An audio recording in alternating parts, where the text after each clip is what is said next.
Good afternoon, everyone, and welcome to Nature Folklore Sessions. It's 7th of November, 2021, cross-quarter Samhain time. Thanks for joining.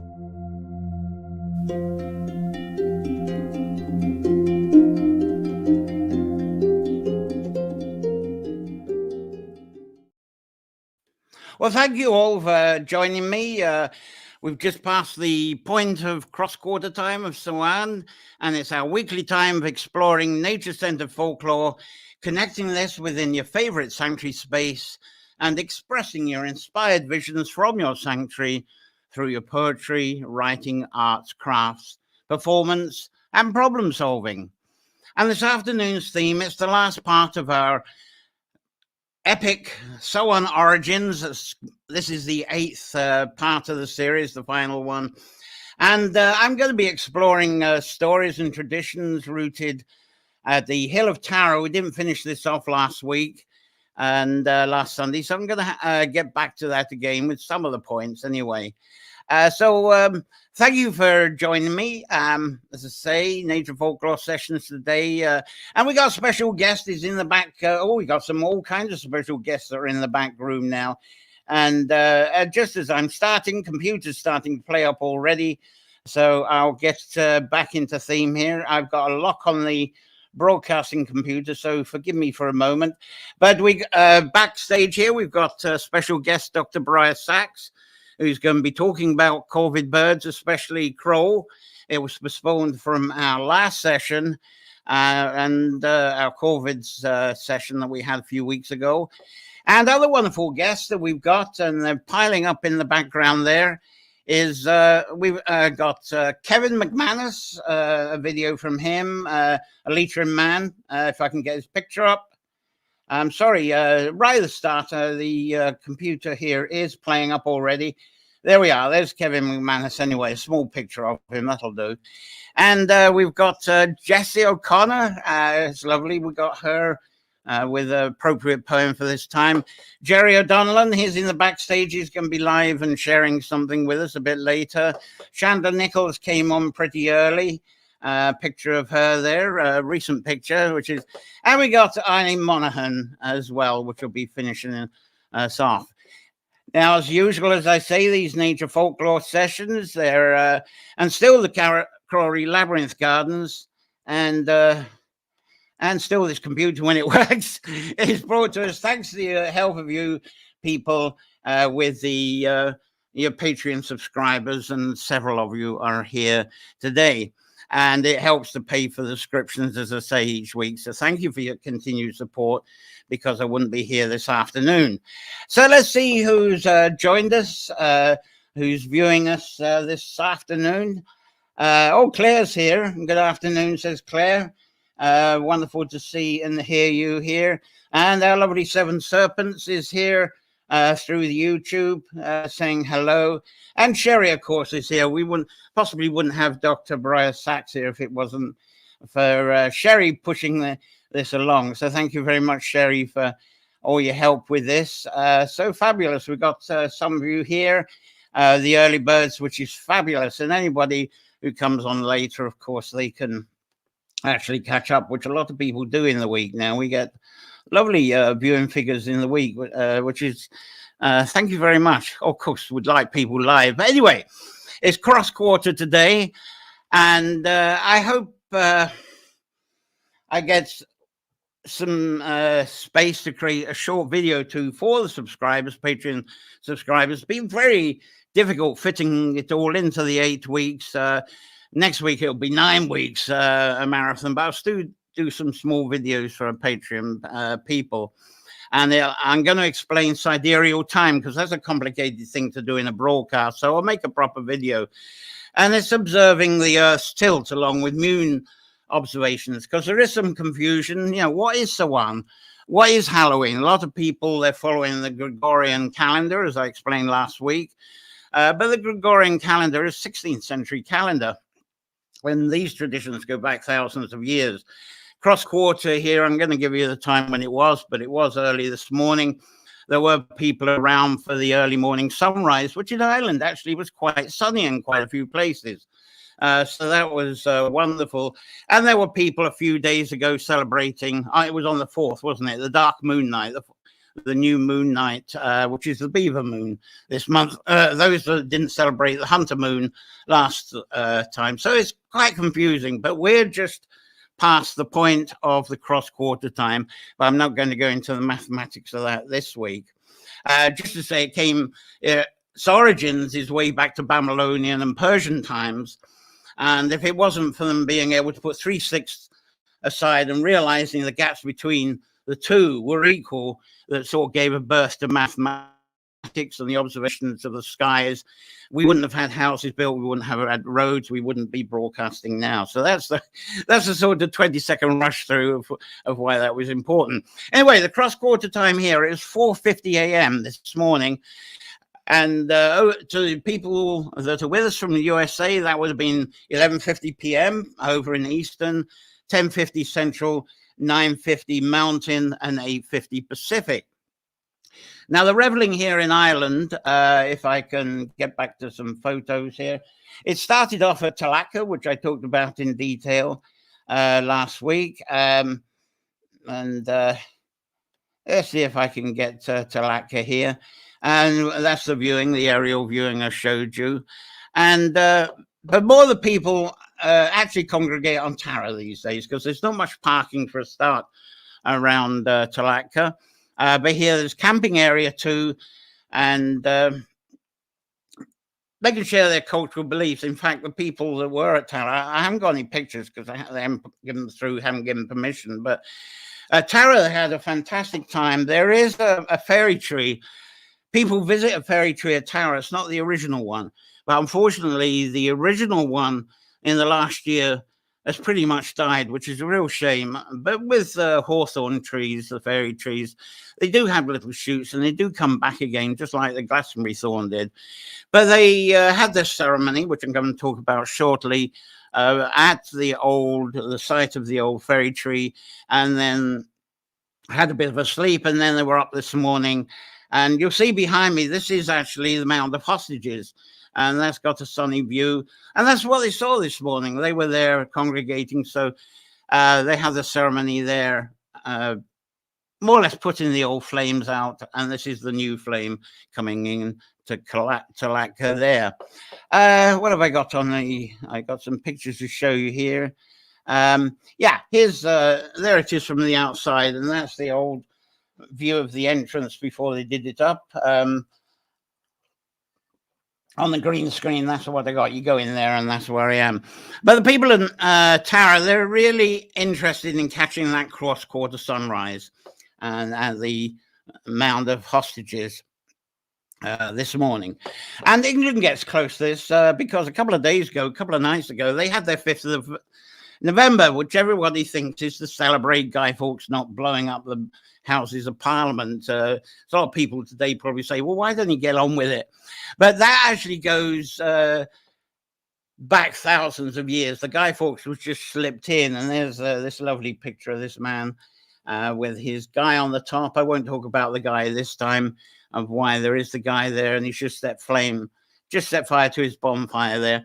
And there's a bit of a fabulous time. People relate it to fireworks, but there's also a wonderful supper time, and I will talk about that as well a bit later. And this year, the 5th was very close to the 4th, which was the dark moon time on Thursday. I believe the origins of that Guy Fawkes night, as they call it, the bonfire night in England, it actually came via Wales, and Wales somehow got it from Tara, and some people say that the Tara ceremonies was actually influenced by Wales, but that's going to be an ongoing debate that nobody will prove. But more another excuse for short subscriber videos to explain that a bit. But all of these meetups, these Tara meetups and ceremonies, they always have the format that starts with the fire being symbolically extinguished. It's about extinguishing the old fire, if I got something that might relate to that. There's a picture of the dark moon that I was telling about. But there we go. We got the fire. You extinguish that. The fire about to be extinguished. And before that is extinguished, there's a ceremony honouring those who have passed on since the last one last year. And there's something that tells you a bit about that. And now those attending, they may have messages of also not only of the people that they're letting go of, people that passed away, but they'll have messages of actual situations that they're letting go of. And that's also written down and put on the old fire to burn before it's extinguished. That could be their concerns or anxieties that are being compounded and lingering, and especially things like unforgiveness and even lusts of revenge, which is an important thing to let go of. And this is the history of Tara is full of trying to balance this up, because Tara's history is a very intense one. But anyway, all this stuff is put onto people these days, burned in the flames, and then that fire is extinguished. And then all of that cleansing done with all the stuff put on the paper or orally doing it, and then we have an extinguished fire, and it's ready to light the new fire. So all of this is acts of symbolizing transformation and cleansing. And of course, what modern churches may say is confession and washing our sins away, isn't it? And I sometimes think of that gruesome story. I talked about it on Talaka and then on Molka, Emin, Macker up in the north in Ulster, and similar horror folklore stories. They motivate us, I think, when we hear them, or it should motivate us, and this is perhaps the storyteller's intention, motivate us to come out of our denials, come out with our denials, expose our concerns, shed them, put them on the paper, or just speak them, and they're off. There they go, on the old fire that is extinguished. And then we can ride the winter with a cleansed soul, in theory, balanced emotions, and enthusiasm for the new life ahead. And really, it is much easier getting through the winter with a clean conscience, isn't it? I mean, we got enough to deal with in winter as it is. So that's a great ceremony for this now. Now, before the relighting of this new source of fire present, there's usually the honouring of a shared fire. And I talked last week how the fire was shared out at Talaka. And there's people getting ready to share out the fire from Talaka. So when they either at Talaka or by the time they get to Tara, the part of the ceremony is to actually share mythological stories about the fire. And I explained some of those and shared them last Sunday. So I'm not going to do that today because we got all these lovely guests. But next, I'm going to be talking about the courts on the hill of Tara. And this, I mentioned this last week, this is actually the Gronya court, and we got women. Not many people visiting Tara get to this place, but that's a modern thing of women holding council there. But first, let's have the first guest. We got a poem here from Kevin McManus. He's not actually live with us, but I saw his poem. It was posted on a Facebook group, Mythical Island. And I said, could you send us a video? But he didn't. He wasn't confident about doing a video. So he sent me an audio and I put some photos together. He sent me a couple of photos. So I hope this is loud enough for you. This now, have I got a picture of him, of Kevin? I should have a picture of Kevin just to show him somewhere. Trying to be civilized, but no, I better not because I'll lose I'll lose his poem. Anyway, this is his poem that crosses the veil into the underworld before the new fires are lit. So this is Kevin McManus with his poem of Samhain. Samhain, riding the white mare on the wild hunt on All Hallows Eve, chased by the cat and the black raven, with the moon in the sky. At the thinning of the veil, the end of the old year has arrived. Nature is in decay. The winter fires are lit as a cold wave drifts across the barren land. The sun is in the realm of the underworld. Chaos abounds in the darkness. The hands of the clock are frozen, and time is entangled in the spiritual domain. The fairy host and the faithful departed gather as the portals are opened. The shivering ghosts float from the wet borderlands, and the naked and frozen forests of the hazel and hemlock, to the warmth of the hearth and the offerings for the souls of the dead. Well, thank you very much, Kevin McManus there, and his short poem, Samhain, whichever way you pronounce it, Scotland Samhain. A few comments here, Little Wings About through the YouTube. Good afternoon, John and friends, listening while I do tons of ironing. It's definitely a good show for ironing, isn't it? And then there's Gary here. How was the swim, Gary? Gary was actually... he's just out of a dicky dip. There was hundreds of men, you girls missed it, who were swimming away on the East Coast there. There are some limited photography about it. Anyway, congratulations on your fundraising there for men's cancer, Gary. So hi, everybody, and hi to Gary. And good morning to Donna Johnson. Fantastic. Sharon Nichols here. Hello, hello, hello. Good afternoon. And Claire says she's on granny duty. So there's with her grand twin. So wonderful. Anyway, great swim, says Gary. And he was also on Tara Sunrise this morning. It was sunny there, wasn't it? We had a brief sun and then it got cloudy, Gary. So let us know how it was there. Great poem from Little Wing. Well, we better move on because got lots of guests as well. And there is a question as well, is where did the word Samhain come from? Which is an important one because we carry imagery that it's been with us since humans landed on this island that's now called Ireland.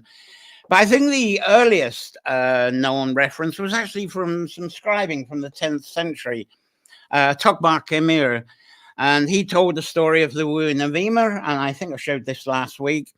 Nice artist impression of this, and that's the wooing by Cuchulainn. He was wooing Emer, and in that scribing in the story, Emer actually talks about Samhain to explain how the summer is coming in to rest, and we were moving into winter.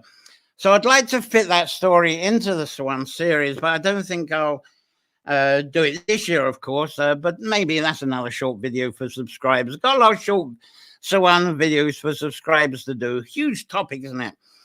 Anyway, I'm going to move on to the Hill of Tara, the scene of Hill of Tara, and I didn't cover this that well last Sunday. And the first thing that stands out, of course, is the Mound of Hostages, which you've got the inside scene behind me here. It's the oldest structure there that was built about 5,000 years ago. And it's aligned to the Samhain Cross Quarter morning, and I don't think I ever got something. There's the entrance, and that's the entrance that you'll see. If you look, there we go. There's the gate open there, and the gate closed there, so you get the pattern of the two. And the Samhain Cross Quarter sunrise lights it up, it illuminates it, and it does exactly the same at Imbolc as well, the beginning of February. So I'll be talking about that a bit again. Excuse me.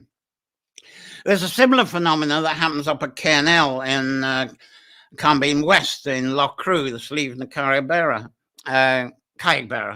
And but we're not allowed there. People are not there. But anyway, I've got a short video of there, and I'm going to play that instead. And it's one sunrise. I didn't get inside, but I think it gives you an essence of what it's like. It's phenomenal. The sun comes over Cairn M. Anyway, I talked.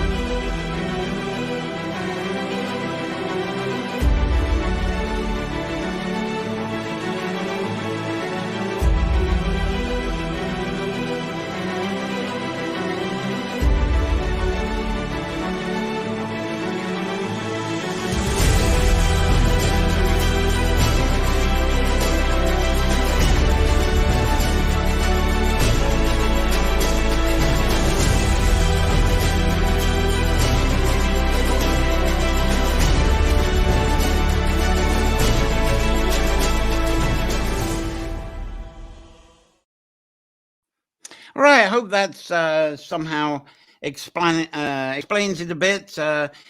one day, hopefully, we will be there, but it's quite very protected, so we don't know what's going to happen there. It's hard enough getting onto KNT on Loughcrew these days as it is.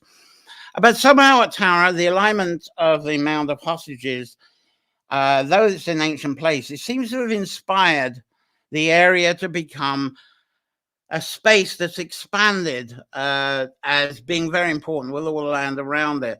And it's become the island's probably most prestige gathering place in ancient times. The Court of High Kings of Erin is what it's most important for. And here's the court here, a lovely Anthony Murphy photo of it, aerial. He famous for his drone pictures. Mythical Island, and I said last week, and I'll say it this week, I haven't got the address up, but if you're on Facebook, go to Mythical Island group, and you'll on Mondays he does a wonderful broadcast in the evenings every Monday as well.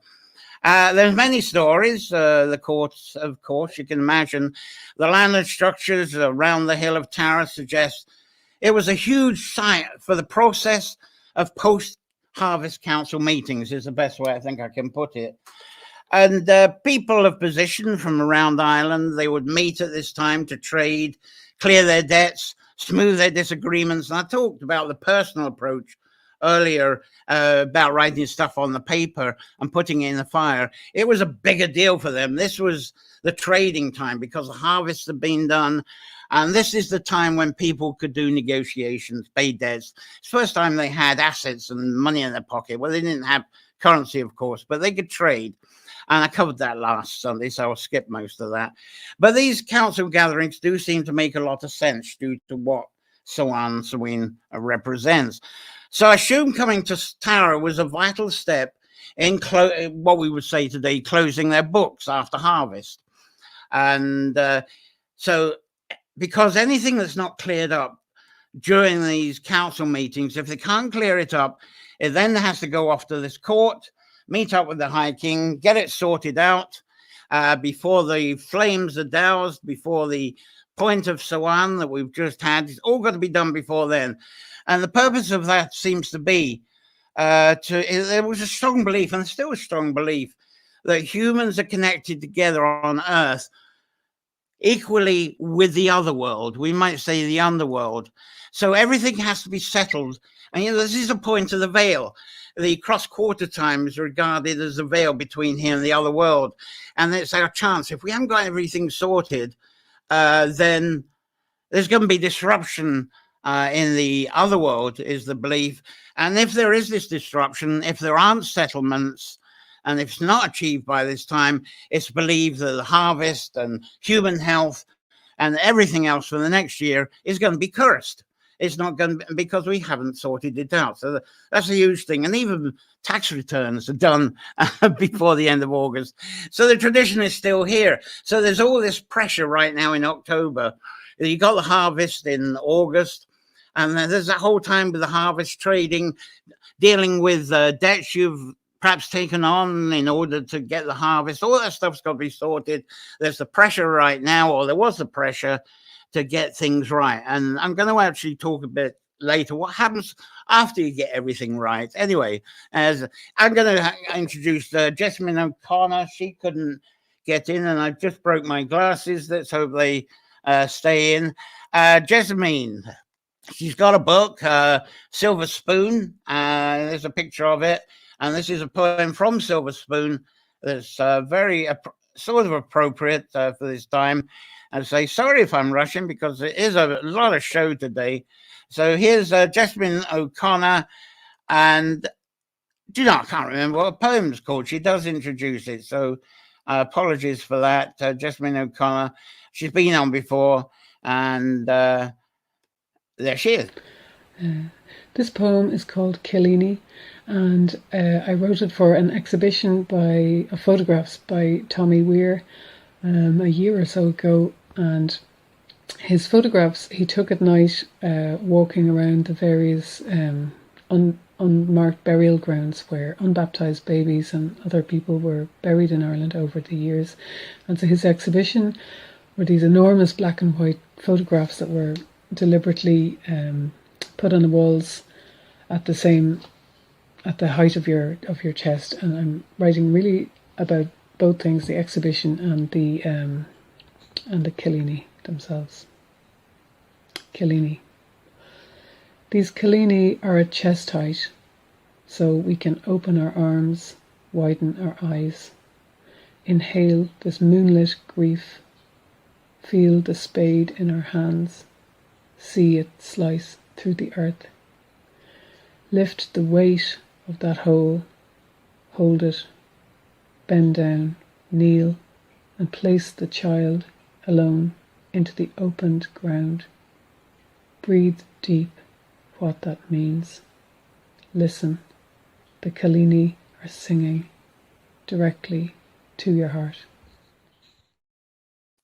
Well, thanks very much, Jess, for that. I know she's not watching now, but she's going to be watching this evening, very committed this afternoon. This poem is called Killini, and I wrote it for some reason. Okay. And one of the things, as I was saying, is reminded that between, not only we have the harvest between August and now, I did a session on apples, and then after the apples, there's the culling. It's Hunter Moon was in October, so it's culling time, and there's a lot of talking of the feasting and so on, and people talk about sacrificing of animals, but then that is a celebration of the harvest. But there's animals that are preserved for the winter, because November, when the time between the dark moon and the full moon now, that's the beaver time, and that's symbolic of us preparing for the winter, getting our storage up and all those great things as well. So as I say, the time between Lunacy and now is the only time people have got really something to trade, and the rest of the year it's all loan transactions to get by with a promise to pay back at this time, because there wasn't the comfort of regular income from jobs and pensions and investments like today. So we may feel that Samhain is a time to meet with the divine as well, because we've got all these salaries and pensions and stuff. There's not the emphasis on the loaning and trading. So we regard this probably, and people talk about it as a divine time, meeting with the ancestors, and even meeting up with our romantic deities. However, there's also a strong belief in divine guidance that goes along with the mundane trading. Even the ancients believed they had divine guidance to take them through the trading. So that's always been around. It's just the trading part has sort of left us, I think. And that guidance was believed when the veil between the two worlds was at its most thinnest. And let's do a bit of thinnest. This is Claire. She's on at the moment. Tell you what I'm going to do. I'm going to change to my, I'm going to change my back screen to that picture. I think it'd be quite nice. There we go. That's Claire in the background there. Anyway, you'll see when I've left that alone. So I think that's very good, symbolic of looking on the court of the kings, considering the veil and its thinness. And this was taken early November as well, many years ago. So what we make, and this is the other thing, you know, I'm talking about trade. I'm trying to get rid of that picture as well. We're talking about trade. You know what this is? The Samhain point of Samhain. We talk about this, you know, we've got to get everything sorted out. And it's like me, I've got to be ready by 2 o'clock every afternoon on Sunday. What do we call that? A deadline. That's what Samhain is. It's a deadline. There's that time if we've got to get it all done, because this is the point of the veil and the point of moving to the other world. So there we go. A picture of deadline for you there. Okay. So there's the source of deadline. The alignment of the amount of hostages somehow, though, seems to have inspired Tara to become an expanded space, as I said. And an expanded space, really, the most important thing may be to honor that veil. And some people call Samhain the beginning of the new Celtic year. But I think that's because modern humans are conditioned with the concepts of a beginning and an end. I think we still think it's a flat earth. Rather than a cycle earth. So the people believe that a year must have a starting point and an end point. But the Samhain ritual of dousing the old fire to light a new one, maybe that enforces that beginning and end belief that humans desire. But for me, it's really about we're still in an unbroken cycle session. With these glasses, I look like, there we go. And because under the earth, look at what we got. Well, I'll tell you what, I'll show you this one, the Wheel of the Year. And a lot of people familiar, that cycle is always ongoing. So we're not in a flat earth situation. There isn't a beginning or end. I think that's an important message of that time. So we got transition time in what seems to be a still season. We have that distance, but it's a transition time, a quiet weaving time for many people, and especially underground. That's why I got this. It may be quiet and there may be frost and all the stuff on the surface and the leaves are down, but those leaves are sort of entering the earth. So there's all this nature weaving going on the ground through the winter and getting ready for the new sprouting up in the spring. So there is this cycle going on, and a lot of the symbolism at this time, I say, don't forget that. And there is a message I'm going to show at the end of the show that I think sums this up. But for us, don't we spend this time from now until spring reflecting on the summer? Don't we start getting our seed catalogs? We start getting our shrub catalogs. We start planting trees now, bare-rooted trees. So this is all in preparation for that reweaving time through the winter. And we have our dreams, we have our plans, what we're going to do in spring. That kind of gets distracted as we get towards Christmas. And then what do we do straight after Christmas? New Year's resolutions, what are we going to do that year? So there's this whole transition going on. So I love to feel that all of this time is part of an endless cycle rather than beginnings and ends. Make comments on that. See what you feel about that. Anyway, we've got our special guest here. And I'm going to put my earphones on. And we got Boria Sax here, and an incredible writer and lecturer, and all thanks to Sherry for suggesting and encouraging to bring on. And Sherry's been recommending, and thank you for your helpful efforts, Sherry, for bringing Dr. Sax on. And after talking of cycles, transitions and transformations, as I mentioned in the past, the amazing digestive system of the crows. I always relate that to winter because there's the Morrigan, the Moronacora stories of that transition through this dark cycle we're in. And she's always accompanied by crows and ravens, isn't she? So I always relate the winter to the digestive system of crows. They can pick up all these pollutants, digest them, and it's perfectly safe. You won't lose your organic certificate if crows are pooping on your land. And Dr. Sax, I think, has taken this up a little bit. He's got a book called Crow, but it's a wonderful book. He actually goes through all kinds of corvids in it. I've tried flicking through it a few times. The bits I read, I just love his style of writing, and I've heard him speak on a couple of occasions. So without further ado, if I can press the right button, let's get rid of the crow. It's a beautiful book. But here we are. Dr. Sax, thank you for patiently waiting. Oh, you got a bit of an echo for some reason. You must be watching the show. I am indeed, yes. If you can switch off the show. I'm just so delighted to be here. Yeah, if you can switch off your listening to the show because you're 10 seconds behind. You're getting a 10-second echo. If you could be in the same situation you was when I was speaking to you before the show. Now, okay. Just a second. I'll mute you for a minute. Oh, I think you've got yourself off, haven't you?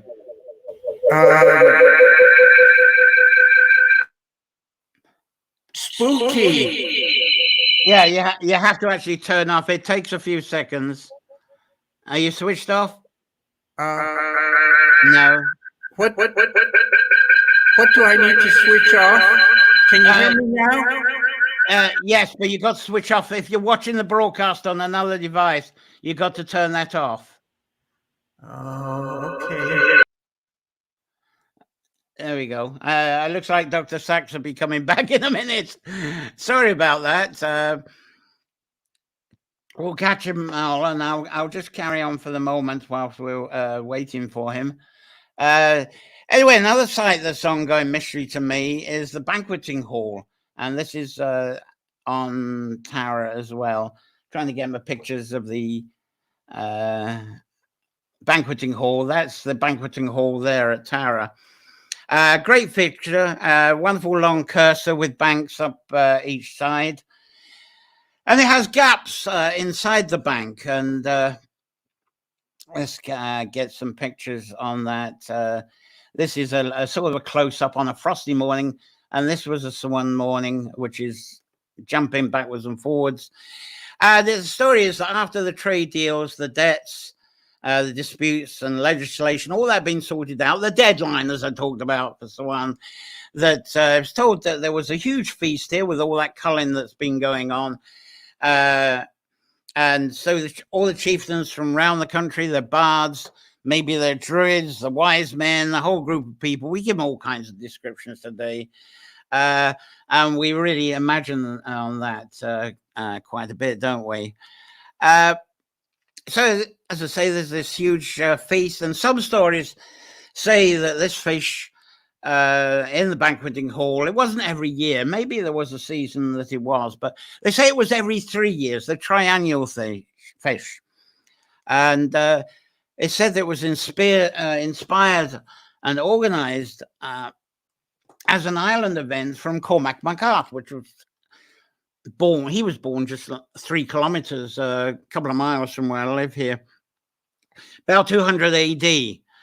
And he was the longest serving High King, and he tried to bring unity of the whole of the island of Ireland, but it didn't quite work out that way. So what happened was Cormac got himself High King of Ireland, and the Mound of Hostages obviously been there for thousands of years, until Cormac came along and brought in the mystery of this storyteller intervention with everything. So we got the bards, and at the end of this feast, the bards have come together, that everything's settled, everybody's celebrating because everybody's come together. They've got rid of their disagreements, they've done their trade, and the whole country, theory, is at peace for at least an evening for the whole banqueting. And then at the end of it, it was said it was just, they finished, it was just set on fire. The whole thing had been built up, it was just set on fire, and then they rebuilt it again for the next feast meetup. Now, I've heard stories before they actually set fire to this, and of course this is perhaps the origin to the bonfire night that I talk about in England, some of Wales as well. But I've heard stories of bodies of those who have passed away during the past year. They were actually put onto this feast fire at the end, and this is part of the guy. You know, they celebrate with guys, and they call it, that's where you got the guys from the Guy Fawkes. So children go around fundraising with getting the guys. They're ready to throw on the fire. So the English keep the macabre of this going. There's no sort of throwing bodies on bonfires at Tara. And then when let's bring this up again, Banqueting Hall, when that great fire, you can imagine that being all thatched, rebuilt with wood and thatch, goodness me. And it said that that's where the people also took embers to put in their pots to take home for their fires for the year. Now, so literally what they're doing at that time is perhaps they're taking their ancestors. They think they're taking their ancestors. And this shows you how this community, because if you put all those bodies on of the people past, you're not going to pick out the ashes of your actual personal ancestors. You're taking the community ancestors with you, and there's someone with a turnip pot, which is how we tend to do it today. So whether the fire to light the Banqueting Hall came from Tlacca, I'm not certain about that one. If you follow the folklore, yes, it did. The fire came from there, and it would have set the fire to the Banqueting Hall. It just seems an obvious thing from the stories we're told.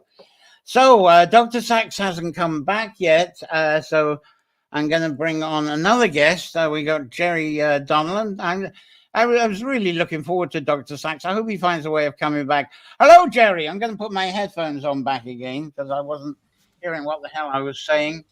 Good afternoon. It's lovely to have you back. Good afternoon, John. Great to see you again. Whoops, you were clear enough. Where are you? There you go. There you're back again. And you well, you're like, you don't have echo. I just see. So how are you doing over there? I'm doing good. Very cold today. I think the winter is set in now. So. Is it? Do you say you've got one more kind of tree walk, a barge in the woods going on in Norfolk? Yeah, next Sunday we'll finish. We usually finish off on the second Sunday in November because, as you know, we can't guarantee weather after that. But sometimes December is better than June or July. But yeah, we'll finish off. We managed to get going again in August with the pandemic and everything after the restrictions were lifted in July over here. I gave it a month. Ah, great. But our attendances have been well down. I mean, the most we've had so far is 5. But then that's good because you got no problem social distancing with 25 of us. So it'll take a while to build it up again. People are still weird. Oh, in spring, it's always popular again. Anyway, you've got something for Samhain for us. What have you got for us this year? Here, if you got time, I've got the first one I'll start off with is it's for my mother.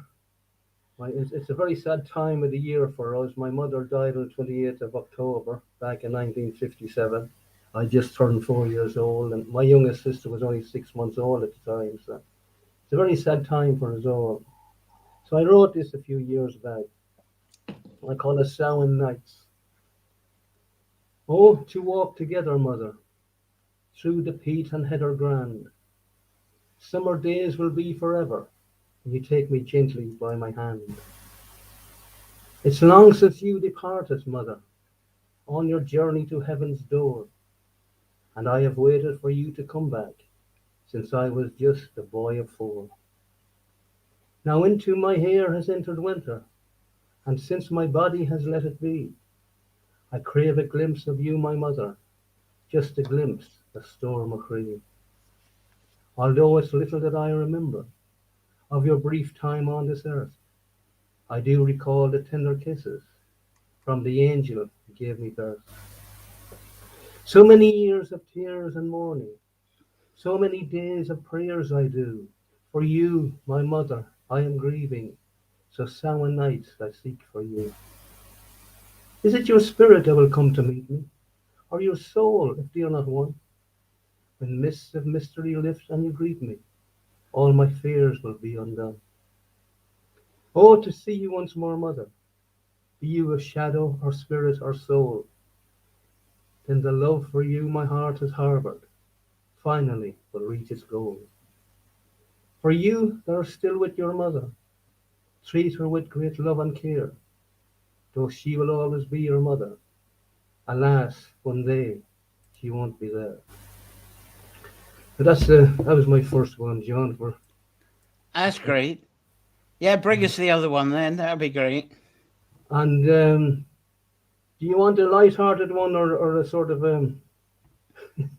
Oh well, a light-hearted one would be good. Yeah, that'd be fantastic. Thanks. One about 5-6 years ago, I was outside. It was a Halloween night, Samhain night, and I always lit a candle or a lantern for the cats at the burial ground. The cats went into the garden, so I'd always light a lantern on Samhain night for them as well. And I went out till very nearly midnight to make sure that we're gone out, burned out.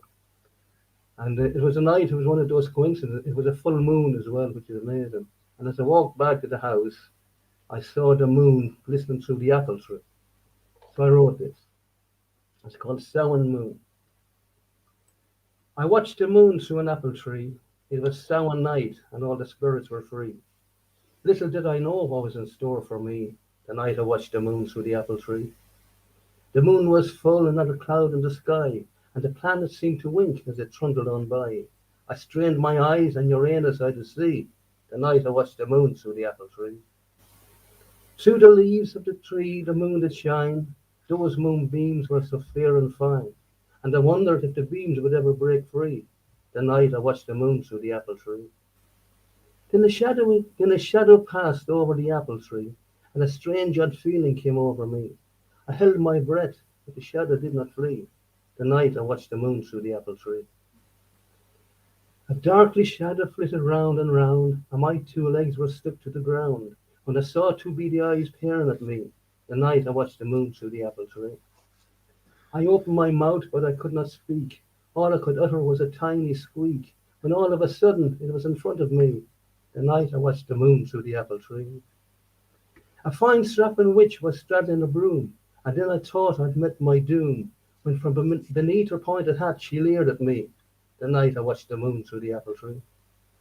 She asked what I was doing there. It is Samhain night, you have no fear, or do you think you are brave? She snarled at me. The night I watched the moon through the apple tree. Well, still not a word could I speak, and then I heard her besom creak as she rammed the shaft straight at me. The night I watched the moon through the apple tree. The shaft she wedged between my thighs, and it brought a steady flow of tears from my eyes. The witch sat upright just behind me. The night I watched the moon through the apple tree. She said, "Hang on, you're flying with me." Then I felt a bony hand on my knee. She started to cackle and giggle with glee. The night I watched the moon through the apple tree. To the starry sky in her besom we flew.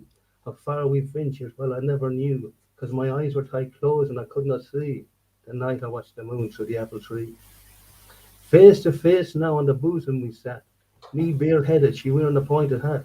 When we landed on the ground, I cried, "Glory be." The night I watched the moon through the apple tree. She said, "Feck off, I've had enough of you. I must make haste, for the dawn is due. Now go home to bed and forget all about me. And next time you watch the moon through the apple tree." There are, John. That's fantastic. It's fabulous to have you back again. Wish it could have you longer, but a long way to go. And Dr.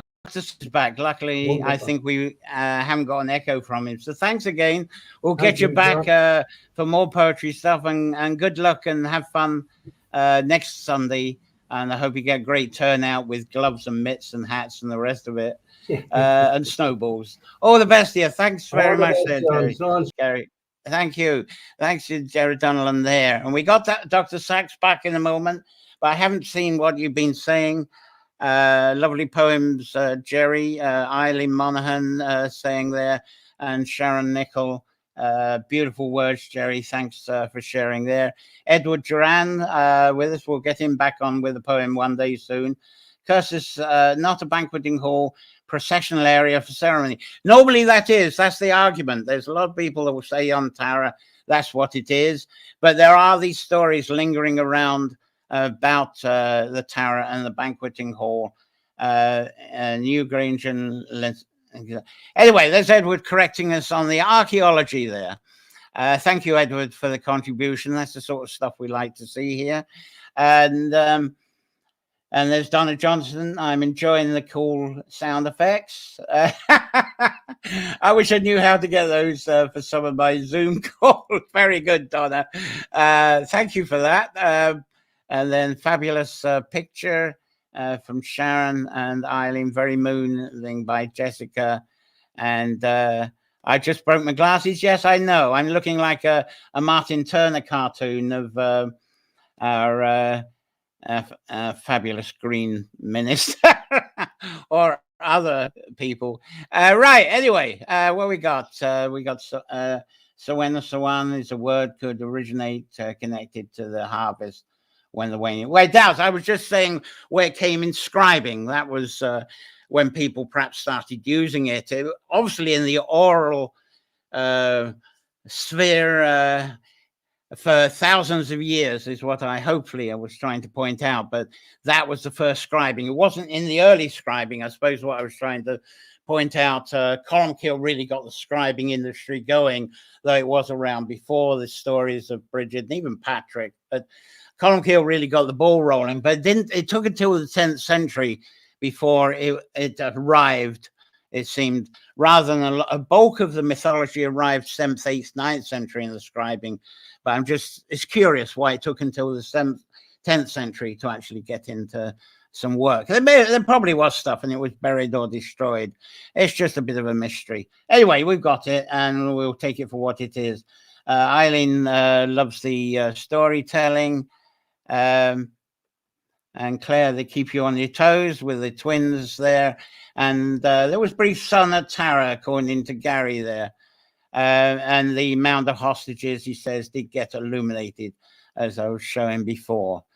So it's great to get the pick up there. Thanks for your wee bits of news there. If we caught you all up, we got Elizabeth Flynn here. Greetings from County Wexford. And then Jerry, very beautiful. We still got a couple of poets coming up, but we're going to try again with Dr. Sax, who is back in the studio. Let's see what happens now. There we go. Dr. Sax, how are we doing now? I hope we're doing well. We've got it. I think we are. Okay. Well, right. You know, that echo sure sounded spooky. Yeah, well, it was definitely in the theme, wasn't it? That was great. It most certainly was in the theme. It was a Halloween surprise. So, the relationship with crows with people. I just heard you speak about that, so I wonder if you can share that with our audience today a bit. Well, I'd be absolutely delighted to, and thank you so much for having me. Samhain, of course, is a liminal time, as you were saying, the time when the veil between the two worlds of the living and the dead is at its thinnest. It's a liminal time, and crows are liminal birds. They're very well suited for that role because they are associated with death, partly because they're black, partly because they eat carrion. But they are the most lively and playful, perhaps, of animals. They're constantly doing things like hanging upside down and doing all sorts of complex aerial maneuvers for no special reason and chattering in ways that sound very meaningful and very significant, but are very hard to interpret.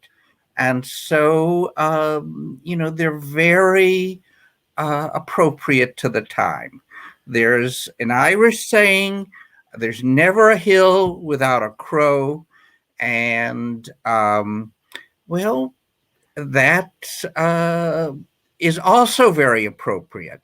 They're constantly watching us, paying attention to us, and in a certain sense, vindicating us. We human beings like to think we're the dominant animals.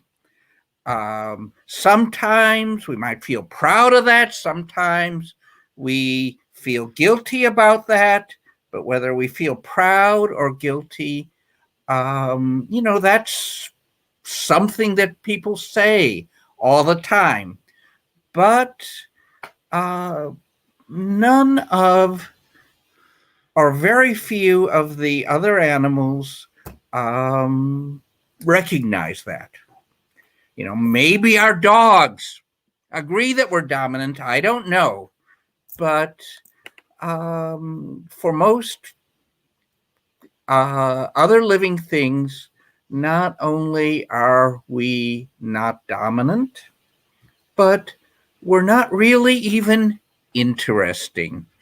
They just go on with their lives. Look at the squirrels in the park.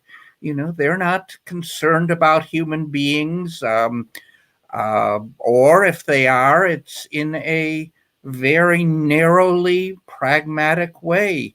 We help them or impede them in their own agendas. But crows are mediators. not only between the world of the living and the world of the dead, but also between the natural world and our own. Now, crows, perhaps alone among animals, find that we're not only useful sometimes or threatening sometimes, but we're actually interesting. And they, share the sort of intelligence we have, and they're constantly observing us, not for any particular agenda, but they seem to think we're fascinating. We study crows, crows study us.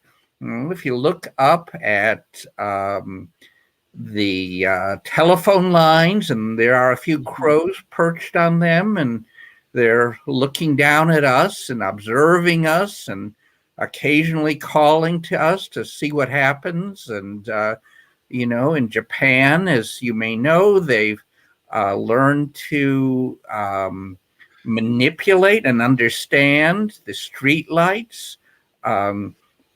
They watch the light and wait until it changes, and then they swoop down and place walnuts under the wheels of cars. Then when the light changes again and the car passes, they use us to crack walnuts. Yeah. They're aware of us. And, chimpanzees have a great deal of difficulty understanding what we mean by pointing. Crows understand that without being taught, without difficulty. Crows, in a way, are our partners. They link us.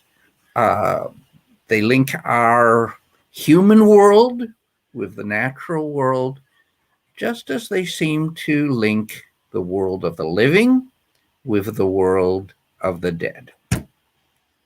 Yeah, I love the way that you were saying about in Ireland there's a crow for every mountain, as I was saying about the Morrigan and the Morna Coracue, and even with a kayak, there's a kayak for every mountain, and with every kayak there's a crow or a raven. I love the way you brought that up. But what you've been saying, it really adds to the symbolism for here. And so, how about a few words on ravens? Your thoughts on the ravens in comparison to the crows? Ravens are essentially, shall we say, very big crows. They're everything that crows are, except in ways on a larger scale. Now, they're about 1/3 larger than carrion crows or hooded crows, but you can't really estimate the size very well when you see them in flight. Ravens have a sort of diamond-shaped tail, in contrast to crows, where all the tail feathers are about the same length. Ravens have fingered wings, but probably the biggest difference is in patterns of flight. The ravens glide a lot. Crows glide, but not so much. Ravens also indulge in all sorts of aerial acrobatics, going up way high and then zipping down and playing with each other. It's it seems very significant, but at the same time, it's very hard to read. It's sort of like their poetry Yeah. in flight. And they seem to approach it perhaps as a poet would approach a poem, or an artist would approach a painting, or a dancer perhaps might approach a performance. It's improvised, but at the same time, it's expressive in a very deliberate way. Ravens also have a very deep voice, a kind of croaking, which again suggests something associated with the underworld. I was asking that because when we did the COVIDs, I should say, a few weeks ago, I was pointing out, I forget where I read it, but it was saying how the crows have like an intelligence of a 4-year-old human child, but the ravens are 7-year-old, the increase in the intelligence. So I found that fascinating. Anyway, I hope we'll have you back for a longer session when we do the COVIDs next year. But what are you working on at the moment? What projects with animals are you working on and researching on right now, Dr. Sax? Well, I've just finished my book, Avian Illuminations, A Cultural History of Birds. That's birds throughout the ages and their relations to human beings, and how they've been used to predict the future, and how they've been used in today as ecological indicators, a history encompassing everything from the Greeks and the Romans and the Egyptians and the Native Americans and the ravens in the Tower of London, and parrots and owls and all the rest. Right now, my next project is a cultural history of forests. Oh, fantastic. We'll have to get you back for the forest section when we do that to talk more about that. Anyway, thank you. Sorry it was such a busy session this time, but glad to have you back, even though we had the trouble. And hopefully we'll get you back to talk more about the forests as well. That'll be in March. So you will come back to us then, will you? I hope, Dr. Sax. I'd absolutely love to. Thank you so much for having me. Thank you so much. Sorry it was so brief, but that was wonderful that we brought the crows and a bit of ravens today. Thanks very much, and have a wonderful winter, Dr. Sax. That was fantastic. Thank you. Thanks very much. Yeah, sorry that was so short, everyone, but as I say, this is a lot of show, and I'm moving. We've got a couple of guests that are fantastic coming up. There's jackdaws, of course, that we did that in the COVIDs on the roof very much.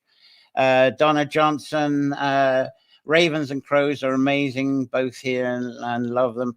And Sherry, wonderful to see you again. Thanks so much for spending time with us, which I know we need to get back to listen more. It was just too short a stint, but I'm glad that you pointed out about the tree project, so that's an excuse to get him back. Thank you, Sherry from Shannon. Chandler Nichols, who's going to be a guest very shortly. Croceus's Death Omens would be more fitting. I don't think so, because again, I keep repeating about the regeneration of their stomachs. But of course, in the COVIDs, I talked about the Trois Courbes and variations on that folklore as well.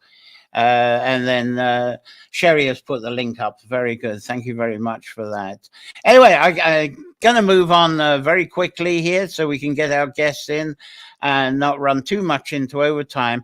Edward brought up, was it Edward? Yes, talk about, someone did, about the Sawan, the origins, and I say it came into the 10th century scribing. But it seems a much later written reference, and I pointed this out last week, was the golden Golden Bell book that was by Scotsman Sir James Fraser. And this was 1890, right into the romantic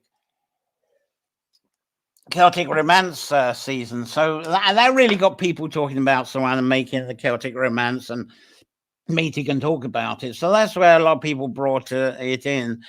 Anyway, I gather this was also one of the most inspiring, but that shouldn't even be coming up yet. I hope I find that again in a minute. Anyway, this book was said to be one of the most inspiring books for Gerald Gardner, who set up the Wicca community. That was one of his inspirations. So I believe the Samhain fire traditions, of course, it's older than the Golden Bough book, but he talked about the fire traditions in that. And it doesn't have to be written down. Anyway, I certainly don't think the first fires, a lot of people are familiar with that character I had floating around. Stingy Jack. A lot of people know the Stingy Jack story as far as they think that's there is a story. I'm not going to repeat that one, but look it up on Google. A lot of people relate to that as being the origin of these Samhain fires, but that's just a children's story that's told. Good story to get hold of. But the Samhain fires really, I think, were inspired by boglands and phenomena called ignis fatuus. If I can get with all my zipping around here, I think the nicer picture of ignis fatuus didn't come up. I hope you can recognize that there. I had a lovely picture and it sort of vanished on me of the ignis fatuus. This is it. We'll try this one. There you go. And this is an illusion. It's a phenomena. It looks like a fire that's on the bog. And it actually translates, the ignis fatuus actually translates as foolish fire. And it's not a fire, it's a light illusion that happens on the bogs. It's very related in a way to the northern lights in the sky. It's that kind of illusion on our eyes. But the ancient people, it said, thought that these were fairies, that this was the fairies coming out of the ground, that they were ghosts, this was spirits, and that they were actually spirits carrying lanterns. That's the story that came up. So that really inspired a lot of the Samhain, because this is something that happens in October. So the foolish fires. So that's the thing behind it. And so to appease these fairies, because people would look out the cottage to see them on the bogs, they will put stuff out. There'll be brack, and they'll put soul cakes out to appease the fairies that are coming out of the bog like that. And anyway, that's one. I'm rushing through that. That's one of the origins of the Samhain fires, maybe the foolish fires there, ignis fatuus. Anyway, let's get on to our next live, isn't it? There's Chandler Nichols. Hello, our lovely Chandler that we have sometimes. Thanks for hanging on there. I get the headphones back on for you. It's fantastic. And you've got something, everybody, a regular with us, fantastic poetry. And you've got something for us for the Samhain yourself. So please introduce it for us. Thank you. Thank you, John, for having me. I'm excited to share another poem with you all today. Samhain Poetry is my favorite to write. I find this to be a very inspiring time of the year, from the fairies visiting to the spirits and just honoring our ancestors and our loved ones that have passed on. So I've really enjoyed hearing some of the poems and the stories told today.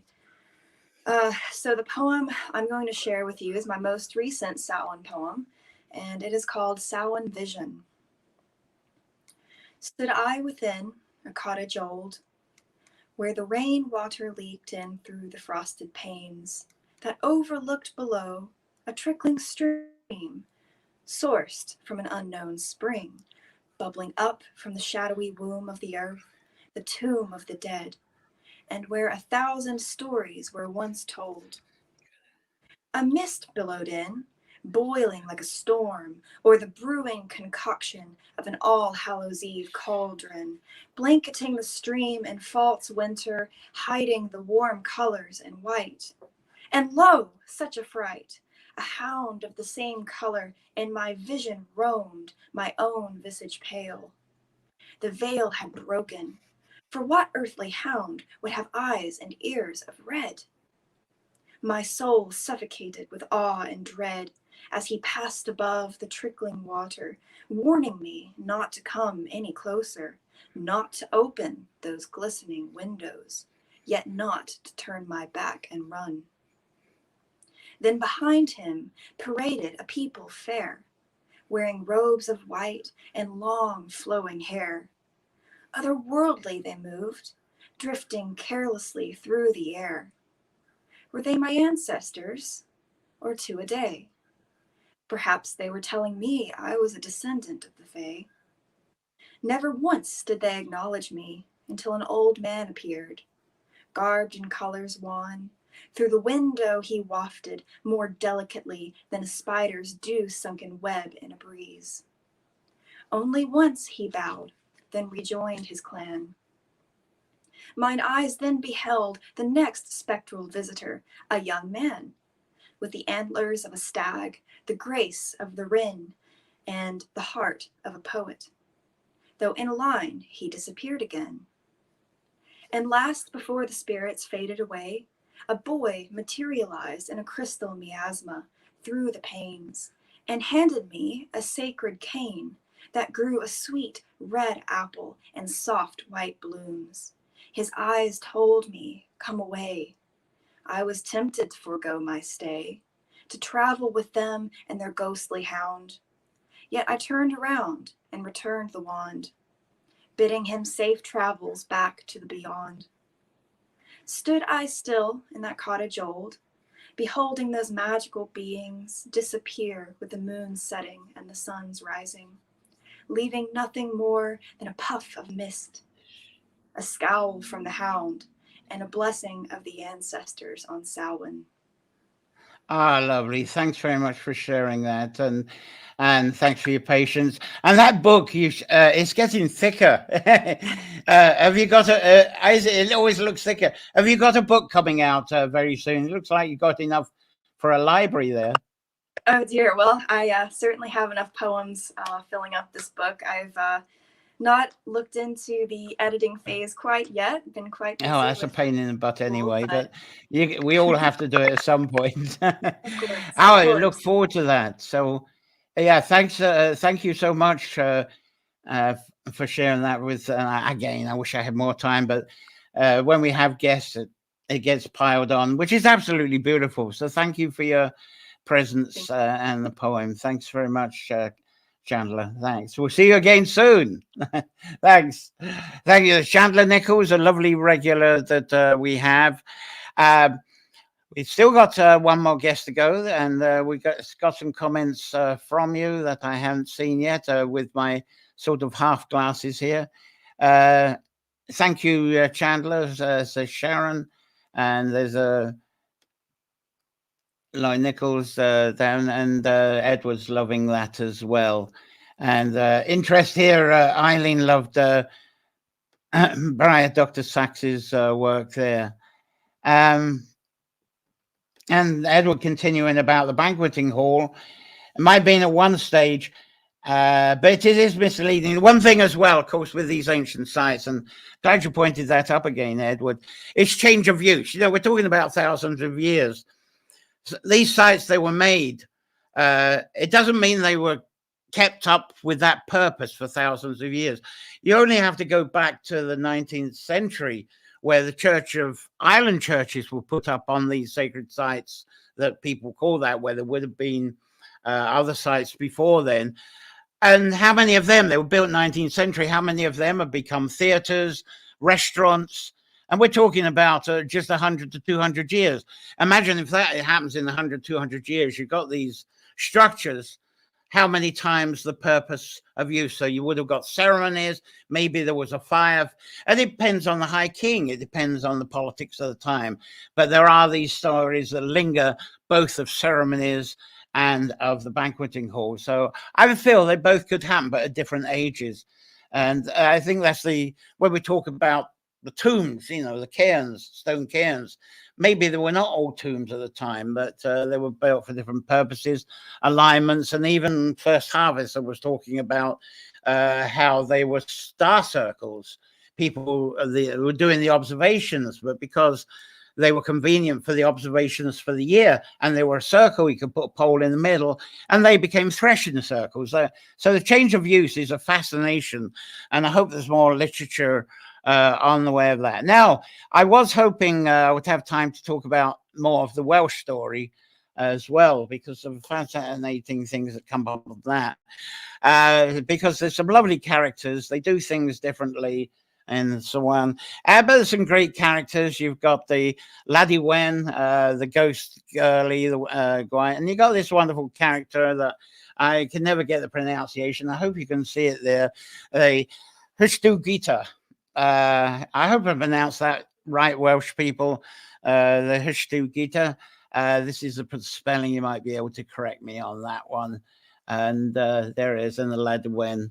And their purpose, they still dress up today. And when there is the Samhain fire, they chase the children, especially, chase them away to the fire to get inside. More as a protection thing. Anyway, I haven't got time to talk more on that, but I will do at another time. But it's all about bonding. They bond in unity, those two, and chase people home from the bonfire for the feasting. So let's get some pictures as well. There is that story that I shared. Obviously, there is a story, and they always make it a modern story. I'm trying to get rid of this picture, but it's not happening.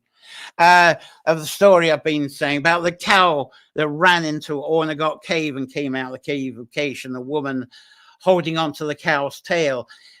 There's a lot of that in the Welsh Samhain mythology. Anyway. Which way it went, I don't know. Anyway, I'm going to leave those stories for another year. But the one thing, of course, that I haven't talked about, we haven't got time, it's in the bonfire night in England, it was baked potatoes, but of course, here is the cold cannon. There we go. We've been making that up a storm, the mashed potato, the cabbage, the scallions all chopped up, absolutely wonderful, whatever you like. And another important tradition I haven't had time was the Lord of the Dead, although that's past now, the Lord of the Dead in the Americas. And I'll talk more about that perhaps before we get to October the 31st next year. Anyway, sorry for the people who follow the Day of the Dead and the Dawn traditions. So we'll catch up with that another time. But I believe the USA, when I lived there, there's garden cemeteries everywhere. And I think that must follow on with the Dawn Lord of the Dead as well. Very common in North America to have these garden cemeteries. But Lady Wen here, I definitely think from Wales, they have Boo. They have Boo in North America, so I think the Laddie Wen moved into being the Boo, because she's the guardian of cemeteries as well in Wales. So that's another one. Anyway, we got one more guest, and I thought it was a video, but she's actually live here. We got Eileen Monahan, and right at the end, and here we go. Good afternoon, Eileen. Thanks for hanging on there. How are you doing there? I'm doing very well, thank you. I haven't got my book with me, so you can play the videos. Oh, yeah, great. Well, there's Eileen, which is fantastic. I think I got a picture of your book as well somewhere here. As if I can. I did have a picture of your book. Where did it go? That's very bad of me for losing that. Oh, there you are. There's a picture of you holding it up. There. Whoops. No, that's one of my children's books. Okay, if you can say a little bit about your children's books before we play your video. What's behind those books would be fantastic. Well, I've just written my 7th children's book, which is called Bunny Bob and the White Stuff, which is about a little rabbit finding snow for the first time. And my other books are Rory Gumboots, which is about a little hedgehog that wears red boots. And he's where he lives, yet Nodding Head Nook is in danger. Then I've got The Wreck of the Hesperus, which is based on You Look Like the Wreck of the Hesperus, if you've heard that saying, and about a little boy who doesn't understand that and what happens to him. And then I've got one called The Dreamsmith, which is about the dreamsmith who makes dreams and how a little girl finds out all about that. And there's Hattie and Jacques Love London, which are a mouse from London and a mouse from Paris go on a tour of London with an au pair that came from Paris, and with the children. It's kind of goes around all the sights of London. And then I did a book called A Posy of Wildflowers with my sister, did the illustrations, and I did poems about different wild trees and flowers. And it's from 7 up, any age really would enjoy it.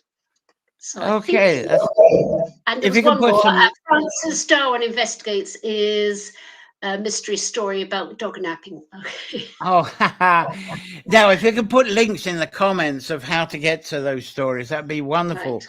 But meanwhile, with Eileen, we've got 3 lovely wee poems that very much fit into this time. So this is Eileen Monahan and 3 of her little short poems. Thanks very much for being on board with us. Thank you, Eileen. Thank you. So here we go. Hello, Eileen. My name is Eileen Monahan. This poem is called Seasonal Shifts, and it's me reflecting back on how I felt after my father died. Autumn colours with resplendent hue, twirling leaves remind me of you. A misty hush over the land, matured fruit for your last stand. You had seen the seasons through, dropped gently, your time was due. Winter was harshly stark, watery light, unfathomably dark. Numbing feeling, icy touch, dead inside, pain too much. Suddenly, the ice did cracked asunder. I didn't hold back. Slowly spring began to dawn. Warming sun, not so forlorn. The creeping of life anew. Treasured memories, aware of you, sitting constantly on my shoulder, awaiting summer glory as I get older. This poem is called Twilight Bliss. Sun slips slowly in the west, spreading rays earthwards. Orange light reflects off water and glass. Birds twitter merrily in the hedgerows. Cries of children echo from field and garden. We sit covered in an exotic throw, watching the dying embers, lingering through branches. Night descends, adding blue to the mix of fiery colours. It's a bewitching time, between light and dark. We feel the magic and touch, relishing our twilight bliss. This poem is called Self-Discovery. The world turns on its axis. Life plans are thrown astray. We fumble in the dark as we try to find our way.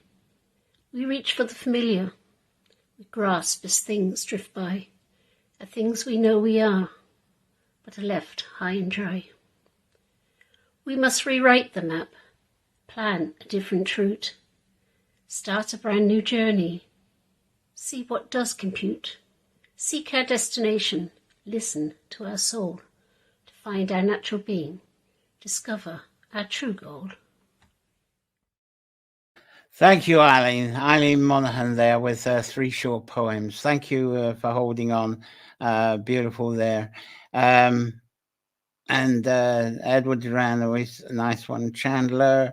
Eileen Monahan was saying very imaginative to Chandler there. Sherry, thank you very much to Chandler. You write magically. And Chandler saying thank you to everyone there. Thank you for kind words, so many. And so these are all the Chandler. And thank you for Eileen as well.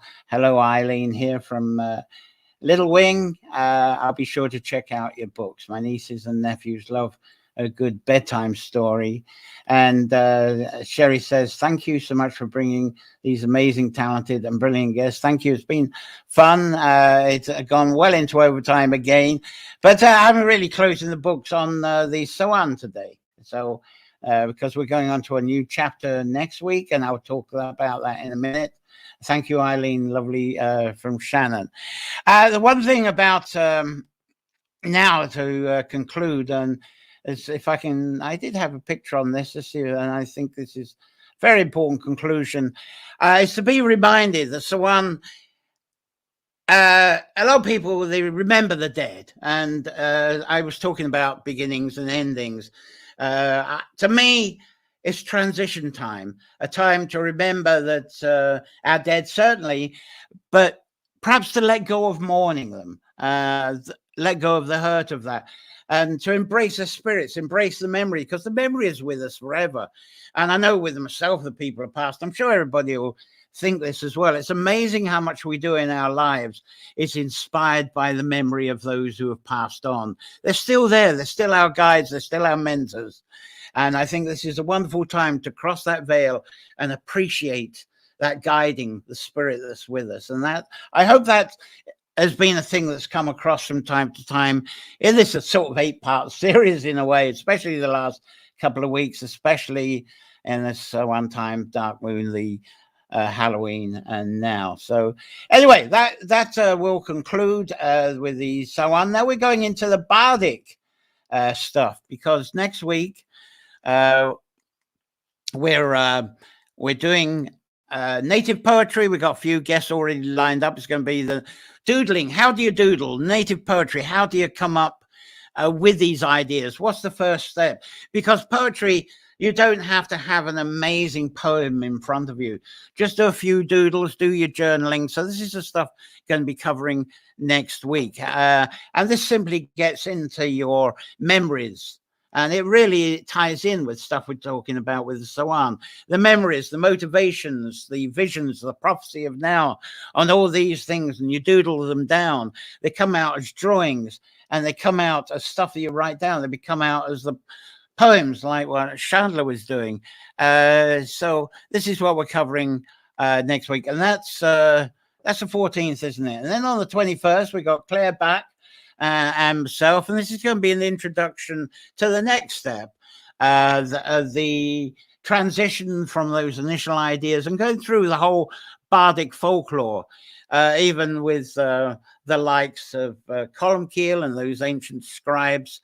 And Claire Roach, that's the way how she uses the harp to accompany songs and her words without having to go to school to learn how to do it. It's like Paul McCartney. I was seeing, it's funny, I'm not a great Beatles fan, but I admire how Paul McCartney was explaining all those hundreds of songs, and he doesn't know how to write a note and notation. He just goes up to musicians and say, well, it goes like this. And he was saying before there was internet, before there were devices, they had to keep everything in their heads. One of the Beatles had to remember how the tune and how the song went so they could all come back together. So Claire's going to go into that way that anybody can be a musician, anybody can express with sound.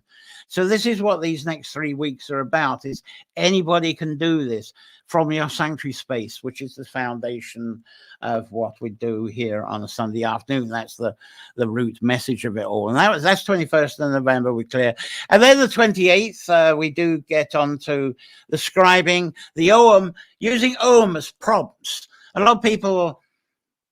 this is what I'll be discussing more of, is the idea. A lot of people associate Ogham with trees and so forth, but people use the Ogham for different kinds of prompts.